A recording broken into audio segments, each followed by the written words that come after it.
Viewers, welcome back to South Tube. நாம இன்னைக்கு நரசிம்மருக்கு பெரிய உருவம் கொண்டு எழுப்பப்பட்ட குகை கோயிலான மதுரை ஒத்தக்கடை நரசிங்கம் ஆனைமலையில அமைஞ்சிருக்க யோக நரசிம்மர் கோயிலுக்கு தான் போக போறோம். இந்த கோயில் பாத்தீங்கன்னா யானைமலையின் அடிவாரத்துல மலையை ஒட்டியபடி செதுக்கப்பட்டிருக்க ஒரு குகை கோயில் தான். யானை படுத்து கிடக்கிறது மாதிரிதான் இந்த மலை அமைய பெற்றிருக்கும். அதனாலதான் இந்த மலைக்கு யானைமலை அப்படிங்கிற பெயர் இருக்குது. இந்த இடத்துக்கு ஹஸ்தகிரி, கஜகிரி அப்படிங்கிற இரண்டு பெயர்களும் உண்டு. இந்த மலையில ஜெயின் பட்டுன்னு அழைக்கப்படக்கூடிய சமணர் படுகைகளும் நிறைய குகை கோயில்களும் அமைஞ்சிருக்குது. அதுல ஒன்றுதான் லாடன் குகை கோயில். நாங்க அந்த கோயிலுக்கு போயிருந்தோம். அதை பத்தின இன்ஃபர்மேஷனை இனி வரக்கூடிய வீடியோல பார்க்கலாம்.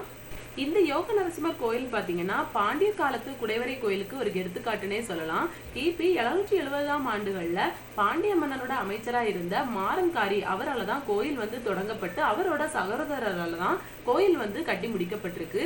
இந்த கோயில இருக்கக்கூடிய தீர்த்தம் சக்கர தீர்த்தம் பேர்ல அழைக்கப்படுது. பக்கத்திலேயே பிரணவ கணபதிக்கான திருக்கோயில் அமையப்பட்டிருக்கு. கோயில்ல கொடிமரம் கிடையாது. கோயில இருக்கக்கூடிய மூலவரம் உற்சவரம் நரசிம்மர் தான். பொதுவா மலைகள் ஒட்டியபடி இருக்க கோயில்கள்ல கிரிவலம் செய்யப்படுவது உண்டு. அதே மாதிரியே இந்த கோயிலும் பௌர்ணமி அன்று கிரிவலம் நடத்தப்படுது. கோயிலுக்குள்ள நம்ம என்ட்ரி ஆகும் போது கோயிலோட தாயார்னு அழைக்கப்படுற நரசிங்கவல்லி தாயாரை தான் ஃபர்ஸ்ட் வழிபடுற மாதிரி இருக்கும். அதுக்கப்புறம் தான் நரசிங்க பெருமாளை நம்ம வழிபட முடியும். கர்ப்பகிரகத்துல நரசிம்மர் 6 அடி உயரத்துல நமக்கு அருள்பாலிக்கிறாங்க.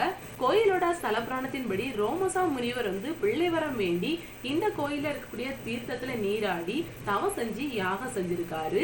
அப்போது தான் பெருமாள் நரசிம்ம அவதாரத்துல எப்படி உக்கிரத்தன்மையோடு காட்சி கொடுத்தாரோ அதே மாதிரி தானும் அந்த காட்சியை பார்க்கணும் அப்படின்னு சொல்லிட்டு வேண்டிக் கொள்றாரு. அதனால பெருமாள் நரசிம்மரா அவர் முன்னாடி காட்சி கொடுத்திருக்காரு அதே உக்கிரத்தன்மையோட. அதனால பூமி எங்கும் வெப்பமயம் ஆயிருக்கு. உக்கிரத்தன்மையினால அந்த கோபத்தை காட்டுற மாதிரியே வந்திருக்காரு. அதனால மக்கள் எல்லாருமே பயமுற்று நின்றுருக்காங்க. தேவர்கள் எப்படி பிரகலாதனையும் மகாலட்சுமியும் வேண்டி நரசிம்மரோட உக்கிரத்தன்மையை குறைத்தாங்களோ அதே மாதிரியே பிரகலாதனையும் மகாலட்சுமியும் வேண்டிக் கொண்டு நரசிம்மரோட உக்கிரத்தன்மையை குறைத்து பக்தர்களுக்கு கேட்கும் வரங்களை அள்ளி கொடுக்கும் யோக நரசிம்மரா அருள்பாலித்தார் அப்படின்னு கோயிலோட ஸ்தல புராணம் கூறுது. இந்த வீடியோ உங்களுக்கு பிடிச்சிருந்தா கண்டிப்பா லைக், சப்ஸ்கிரைப் பண்ணுங்க. பக்கத்துல இருக்க பெல் பட்டனையும் பிரஸ் பண்ணுங்க. இன்னொரு வீடியோல சந்திக்கலாம். நன்றி.